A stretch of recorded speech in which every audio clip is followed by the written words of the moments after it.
All right, I'm going to look at advanced attack from side control number 3.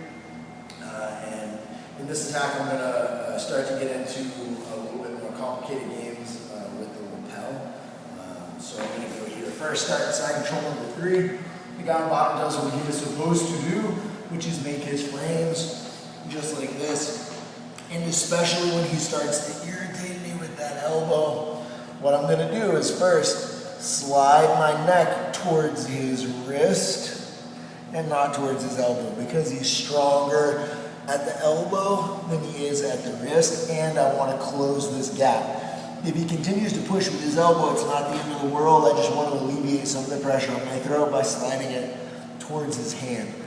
As I'm dealing with this and I make him feel like this is really bugging me, I take this hand and I reach up and I grab his near side lapel. I don't want to make a big thing out of it because I don't want to draw his attention to it as much as possible. So I'm here like this and I'll pull it out. Ideally, I get as much slack as I can. So if you start with it very tight, you're going to have to kind of pop it out. Clearly, it's going to get his attention. But if we start halfway through a roll and this is already loose and floppy, it's much easier to do. So I'm going to take this lapel out and I'm going to loop it over his wrist, right beside my face. So I don't want to try to get it in front, because when I take my head away, he's going to follow me with his hand, right? Not good for me. So I'm going to take this and put it right next to my face, right over his wrist. As soon as I get here, I'm going to feed it to the bottom hand, and now I can hold it with both hands to overcome his initial freak out of trying to press it up and out, right? So he can push as much as he wants. He's not going to take that out of both hands.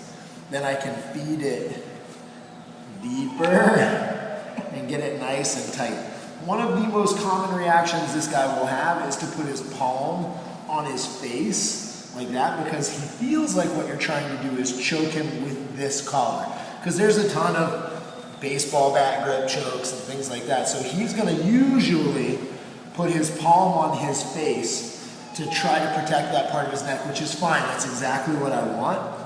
After I make this grip, I'm going to take this free hand, grab his fingers, all 4. Tournament, you got to make sure you don't grab a single digit.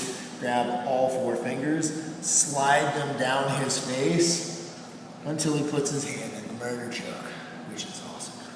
So I'm here like this. He's going to try to move his arm away. I keep this grip. I might have to tighten it up a little bit more, but I'm going to keep this grip and make him hold that murder choke on himself. How I'm going to make the choke is going to be this.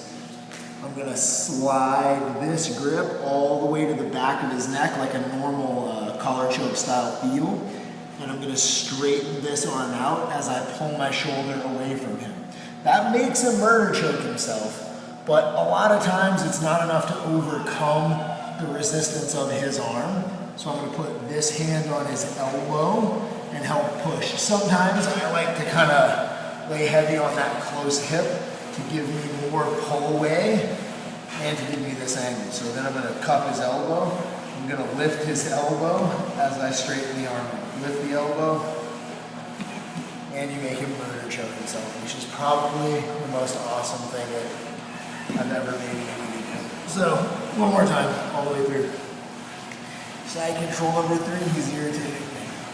Slide it down to his wrist, get a hold of that close lapel, pull it over the wrist, feed it nice and deep.